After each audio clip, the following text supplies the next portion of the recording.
আসসালামু আলাইকুম ফ্রেন্ডস, এডুজেট শিক্ষায় আপনাদেরকে স্বাগতম। আপনারা সবাই কেমন আছেন? আশা করি সবাই ভালো আছেন। বরাবরের মতো আপনাদের সাথে আছি আমি সাইফুল ইসলাম।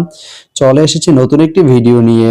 আজকে আমরা জানবো আপনি ফেনী থেকে কক্সবাজারে কোন কোন ট্রেন রয়েছে, সেই ট্রেনগুলো ছাড়ার নতুন সময়সূচি, বন্ধের দিন এবং গিয়ে পৌঁছতে কতক্ষণ সময় লাগবে বিস্তারিত।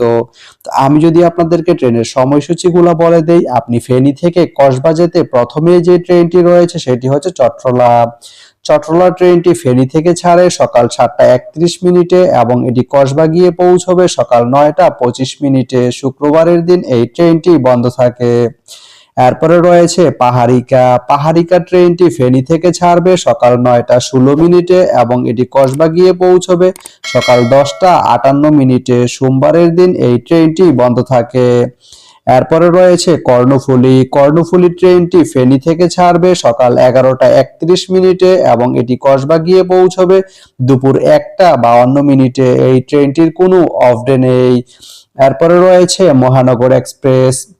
মহানগর এক্সপ্রেস ট্রেনটি ফেনী থেকে ছাড়বে দুপুর 1:59 এবং এটি কসবা গিয়ে পৌঁছবে দুপুর 3:38। রবিবারের দিন এই ট্রেনটি বন্ধ থাকে। এরপরে রয়েছে ময়মনসিংহ মেইল। ময়মনসিংহ মেইল ট্রেনটি ফেনী থেকে ছাড়বে সন্ধ্যা 7:23 এবং এটি কসবা গিয়ে পৌঁছবে রাত 10:07। এই ট্রেনটির কোনো অফ ডে নেই। তা আপনি ফেনী থেকে কক্সবাজারে এই 5টি ট্রেনের যে কোনো একটি ট্রেন ব্যবহার করতে পারেন। তো ভিডিওটি কেমন লাগলো অবশ্যই কমেন্ট করে জানাবেন। আর ভিডিওটি যদি ভালো লেগে থাকে বা আপনার কোনো উপকারে এসে থাকে তাহলে ভিডিওতে একটা লাইক করে দিবেন, কারণ আপনার একটা লাইক আমাকে অনেক ইন্সপায়ার করে নতুন নতুন আরো ভিডিও বানাতে। তো ধন্যবাদ সবাইকে ভিডিওটি এতক্ষণ ধৈর্য ধরে দেখার জন্য। ভালো থাকবেন, সুস্থ থাকবেন, এডুজেট শিক্ষার সঙ্গেই থাকবেন।